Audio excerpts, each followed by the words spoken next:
Option next group వచ్చేసి ఏంటంటే layout tab menu లోపల ఇన్సెట్ అనే గ్రూప్ గురించి వస్తాం.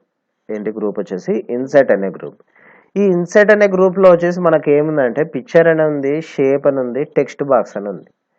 Picture, shape and text box అని ఉంది. సో ఇక్కడ పిక్చర్ అంటే నాకు ఈ చార్ట్లో కూడా వేరే పిక్చర్ ఇన్సెట్ చేసుకోవాలనుకుంటే పిక్చర్ అనే ఆప్షన్ యూజ్ చేస్తాను.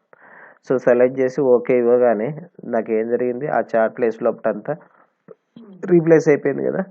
సో ఇక్కడ మనకి దాని పర్పస్లో యూజ్ అవుతుంది అంతే, కానీ మనకు చార్టే కనబడట్లేదు. ఓకే, జస్ట్ అండో చేసుకోండి. అండోకి షార్ట్కట్కి Ctrl+Z అని ఇస్తారు. సో అదేంటి పిక్చర్ అనేది ఇన్సైట్ చేయడానికి కోసం. తర్వాత నెక్స్ట్ షేప్ అనేది ఇన్సైట్ చేసుకోవాలనుకుంటే, వేరే షేప్ ఇట్లా ఇన్సైట్ చేయాలనుకుంటే ఏ టైప్ ఆఫ్ షేప్ కావాలో సెలెక్ట్ చేసుకోండి. వస్తుందా, మనం షేప్స్ ఇన్సైట్ చేసాం కదా. సో ఇక్కడ మనకు చార్ట్లో షేప్స్ కావాలనుకుంటే చార్ట్స్లో షేప్స్ కూడా ఇన్సైట్ చేసుకోవచ్చు. సో ఇది ఇన్సైట్ చేయగానే మళ్ళీ ఏదో యాక్టివేట్ అవుతుంది, ఫార్మాట్ యాక్టివేట్. సో అలా ఇక్కడ నాకేంటి డిజైన్ అనే ట్యాబ్లో, లేఅవుట్ అనే ట్యాబ్ లోపల మనకేంటి షేప్ ఇన్సైట్ చేసుకోవచ్చు.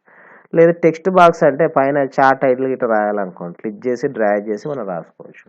లైక్ స్టూడెంట్స్ అని రాస్తాను, స్టూడెంట్ మార్క్స్ అని రాస్తాను. వస్తుందా.